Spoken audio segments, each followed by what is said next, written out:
Здравейте и добре дошли отново. Днес ще готвим едно от любимите неща в последно време или нещата, които са изключително нашумяли.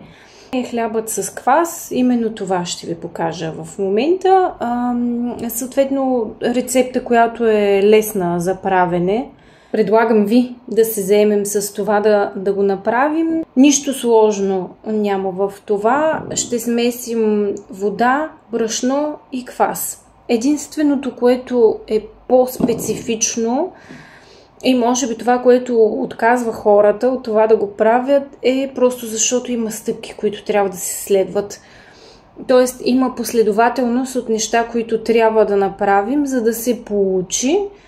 Започвам с това, че 220 вода ще сложа в купата, горе-долу 70-80 грама квас, на 350 брашно. Стандартна рецепта и съответно започваме. Слагаме водата.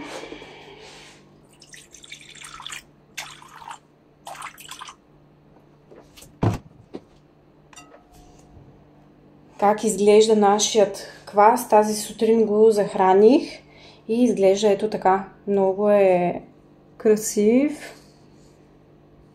Целият е пълен с балончета и е страхотен. На вид е невероятен. Ще обърна само камерата, за да ви го покажа. Как е станал на балончета отгоре. Ето го и него.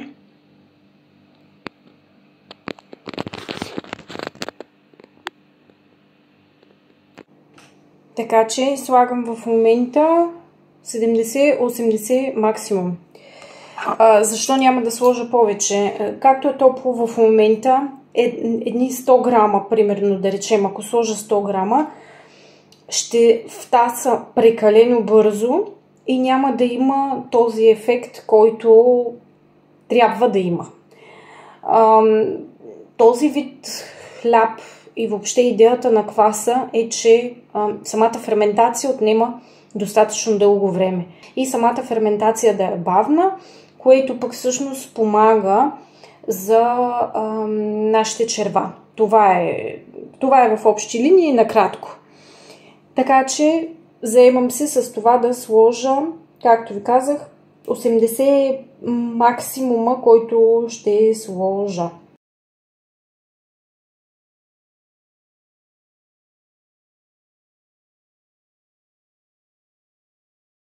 Сложих малко повече, но се отплеснах. Но нищо. Така. Сега само ще ви покажа. Сложих 87, което е малко в повече. Да речем, че не е чак толкова фрапантно, но както и да е. Пак ще стане. Така, сега ще ви обърна, за да ви покажа всъщност колко е красив наистина и как е реално на повърхността. Ето това представлява, когато е на повърхността, означава, че е готов и вижте какви хубави балончета има оформени, страхотни. Готов е за месене, така че заемаме се. Сега ще го разбъркам добре с лъжицата и ще сложа брашното след това.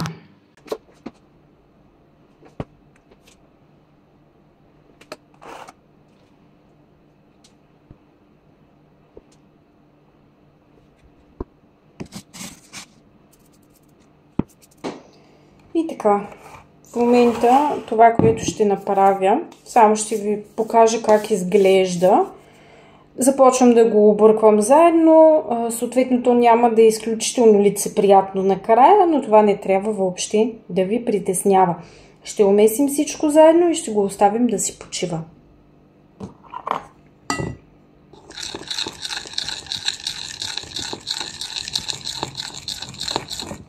Помагам си първоначално с лъжицата. На този етап не мисля да го меся. В хлябът с квас няма абсолютно нищо сложно. Единственото, което вече изпоменах, е факта, че има стъпки, които просто трябва да се спазват на определени интервали от време. И съответно този тип хляб е някакси като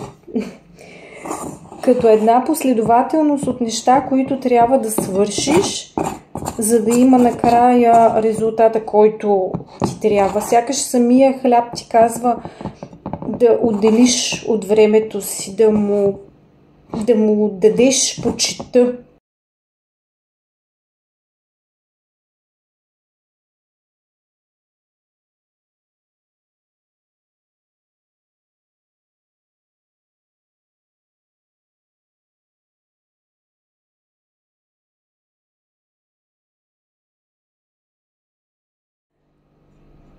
Оставяме го на страна между 30 и 40 минути, за да може да се отпусне.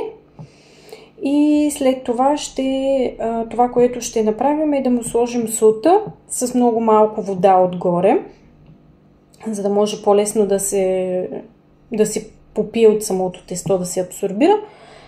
И после започваме следващите стъпки натам. Така че оставяме сега и след 30 минути ще се върнем пак. Ще го покрия обаче с нещо, за да не хване кора. Само това забравих да кажа. Ще продължим с следващата стъпка и това е да сложим в момента солта. 7 грама сол. Слагаме.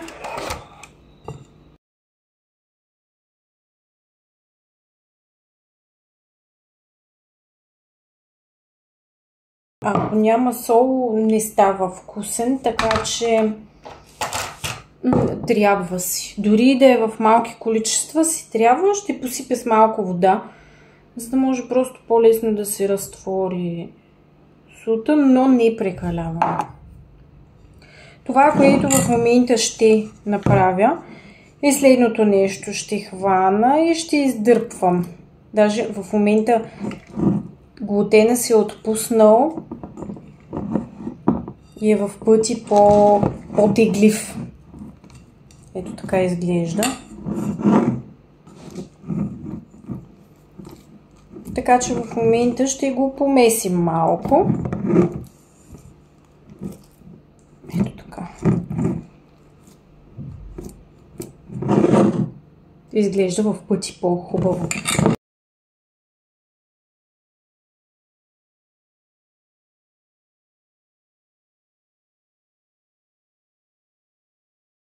Оформям го горе-долу да е на топка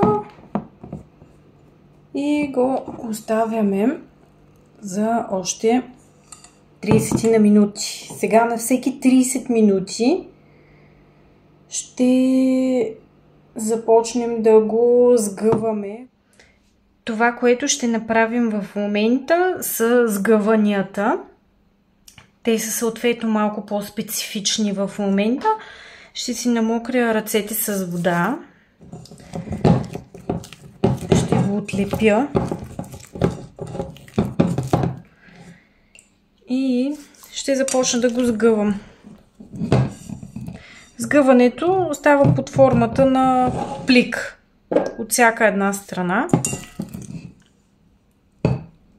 Трябва да го отлепя и едната страна да дойде отдолу.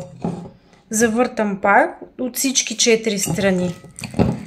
Тъй като нашето тесто е доста плътно, това, което ще направим, е да го направим на топчица. Горе-долу го сгънахме.